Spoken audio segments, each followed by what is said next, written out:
The Avengers are back, and so are we, coming up next. Live from the YK Studios in Adelaide, Australia, it's the Pop Culture Spread. On May 1st, the summer's greatest heroes reassemble. Iron Man. Coming through. Captain America. They slipped out. Thor. I am mighty. Black Widow. Hey, big guy. Hulk.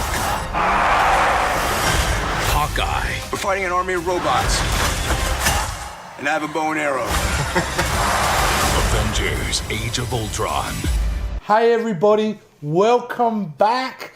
I'm Jason, this is Rick. Hey guys, how are we? Yeah, here we are again to talk another movie in our Marvel Retrospective series. The series where we talk about every movie in the Marvel Cinematic Universe. Now guys, if you can't already tell what movie we're doing today, look at this gorgeous piece. That means, of course, if we've got Hulkbuster and we've got the Hulk, we're talking Avengers: Age of Ultron, the sequel to the mega hit of 2012. Rick, what was the build-up for you seeing Age of Ultron? Big build-up for me, obviously for one reason and one reason only, because I wanted to see the Hulk back on the big screen. But yeah, very, very excited, so pumped to see this movie. The trailers looked really, really good. Obviously the casting was really, really good. So going into the movie, I was very, very excited to see what direction and how they're going to go off from beating the Avengers, the first one, and see how big they can do this one. So, certainly we had come off two really good films in the Marvel Cinematic Universe prior to this, and that was Captain America: The Winter Soldier That's right. and Guardians of the Galaxy. So 2014 was a great year.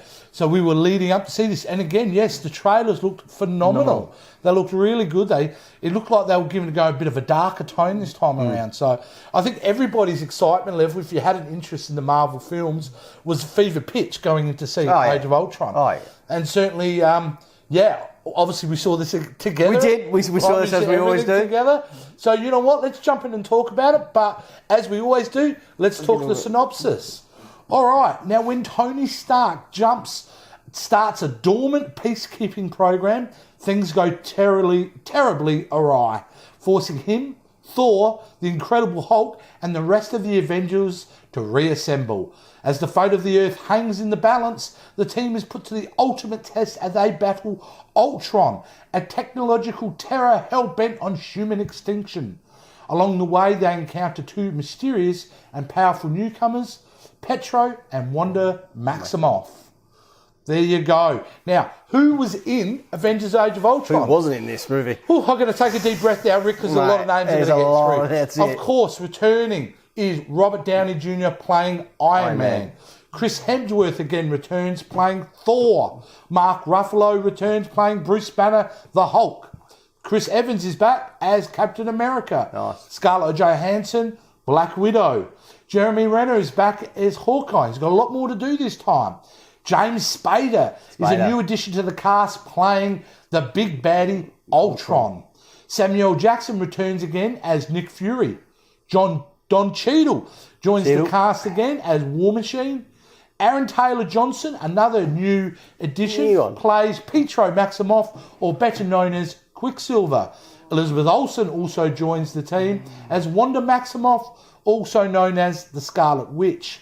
Paul Bettany finally gets the chance to get behind the camera instead of just doing the voice, and now appears also as not only Jarvis but Vision.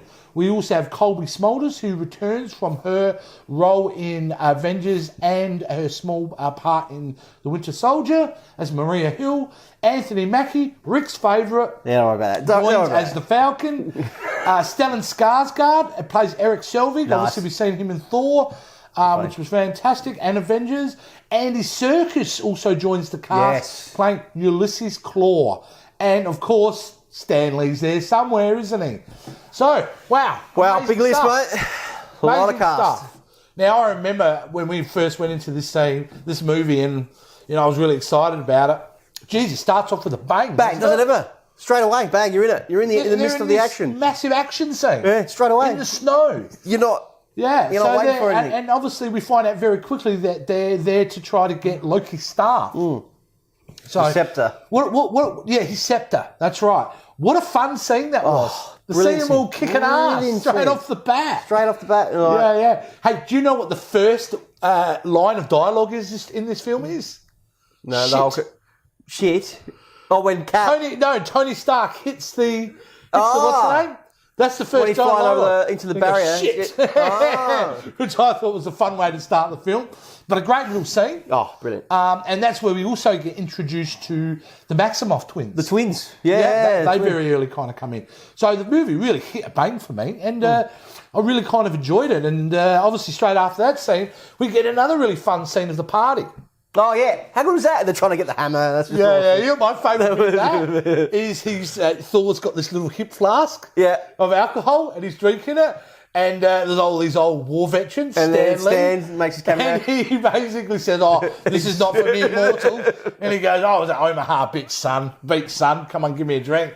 They carry him out, and he's got Excelsior. I absolutely love that bit. Very cool. But that's where the fun stops, Rick. Because it gets real dark real quick. Flipped. It flips straight away. We get the introduction of Ultron, which was absolutely brilliant. Rick, what did you think of Ultron? When he first came out, Kevin Spacey that plays Ultron, his voice is just... James Spader. Sorry. His voice is just phenomenal. Yeah. And then trying to work out the character that he is. So when he comes out and he's using one of the old, Iron Man suits, and he comes out, he's all half busted and whatever, he's just scary looking, I reckon. It's just his voice and his tone that he uses and everything like that. And then when they get into that actual fight scene, you can actually see what he's capable of doing. I found the character, when I first saw it, a little bit jarring because Ultron's actually quite funny. He has some very funny lines in the film. And you don't really expect that from a big baddie. No. But I thought about it after, Rick, and I think that's perfect because Ultron is designed based upon Tony Stark. Yeah. Right? So in a way, he's got Tony Stark's personality. And they reference that in the film because there was a joke to be said, and Ultron actually says the line, and then Tony Stark says, he beat me to it.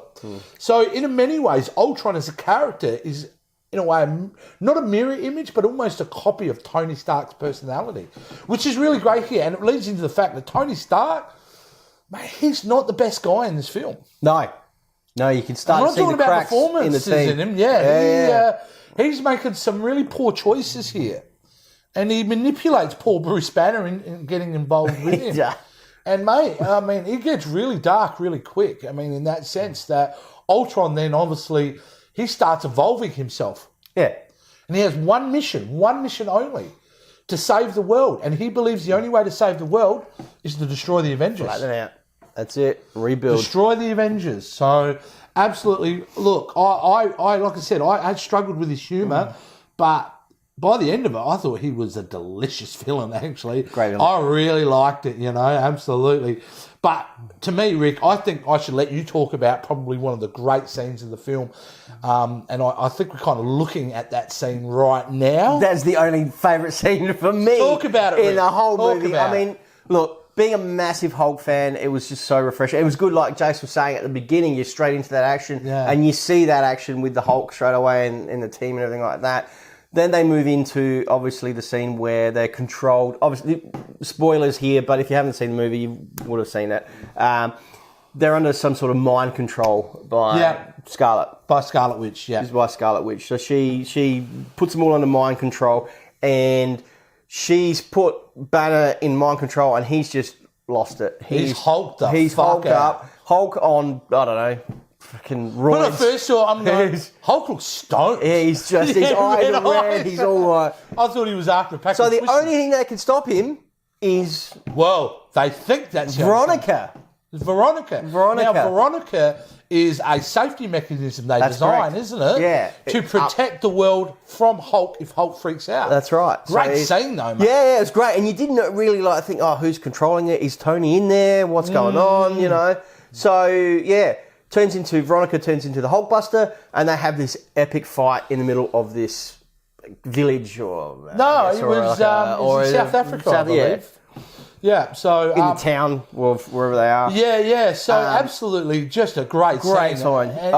And you know what? We actually they start expanding the universe now, the Marvel Cinematic Universe in this film. Because we get introduced to, in fact, that's where that scene was set, to Wakanda. Yes, which leads into Black Panther. What we get to see further in the other Marvel movies. But we get to introduce to Wakanda and one of the big bad villains of Black Panther, Ulysses Claw. Yeah.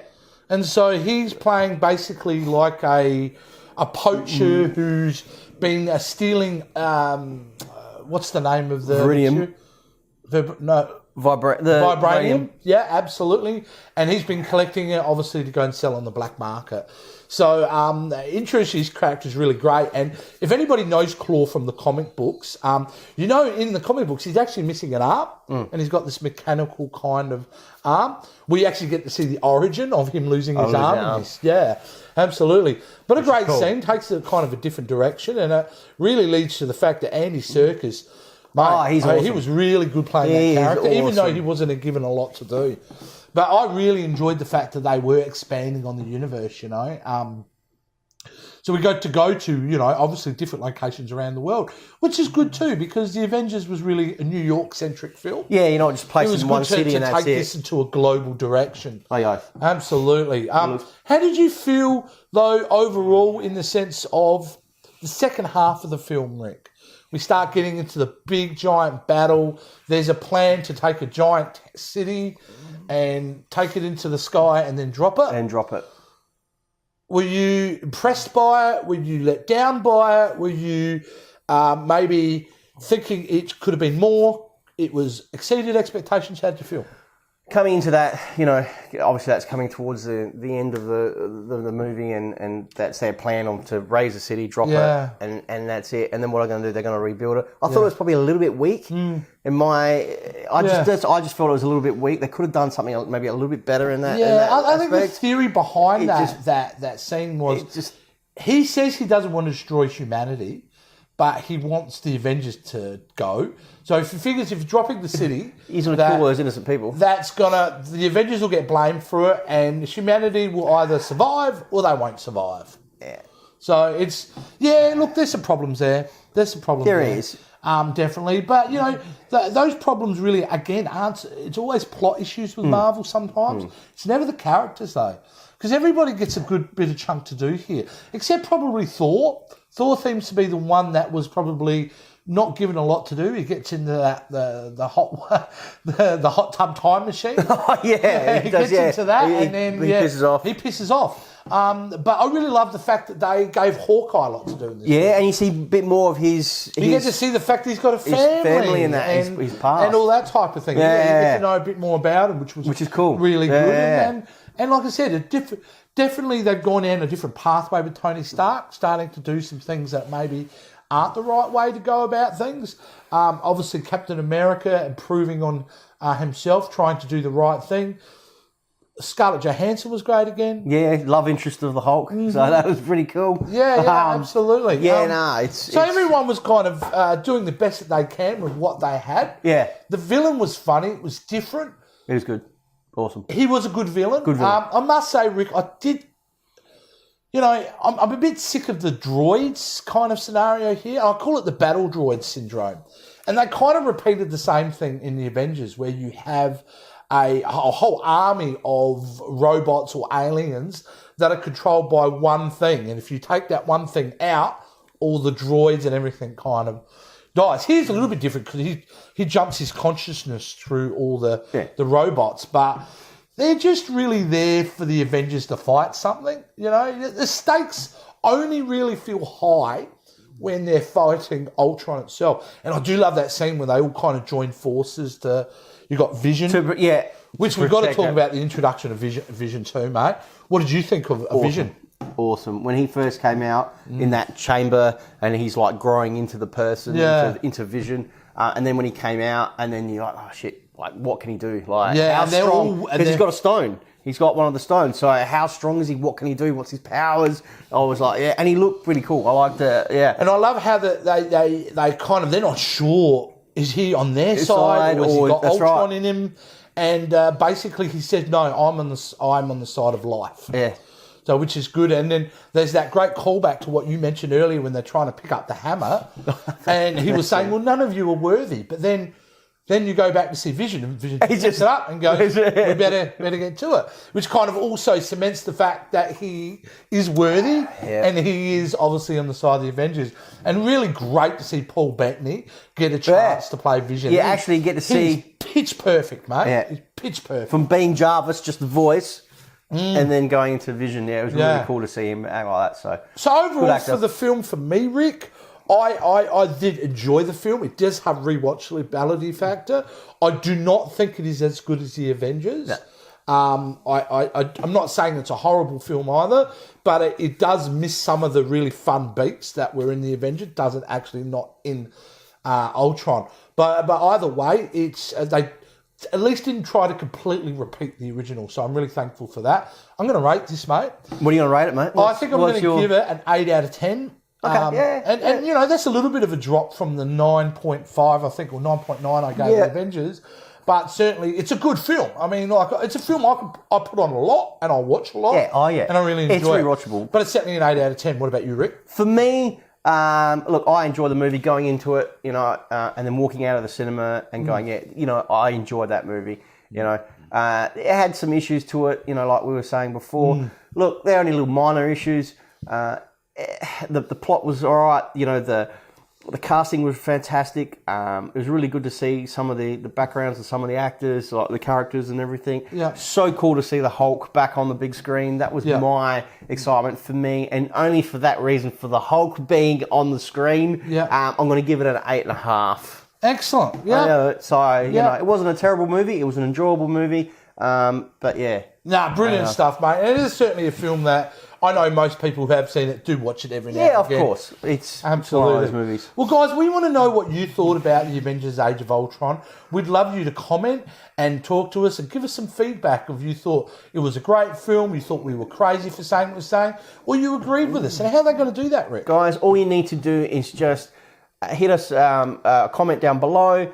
Hit the like button. We'd really appreciate it. If you like what you saw, hit that subscribe button as well. And just follow us all on our social media websites. It's as easy as that. They've all got the up-to-date information on them. That's it, guys. Fantastic. Easy as all that. right, guys. Now that's it. And until the next episode, remember, there are no strings on me.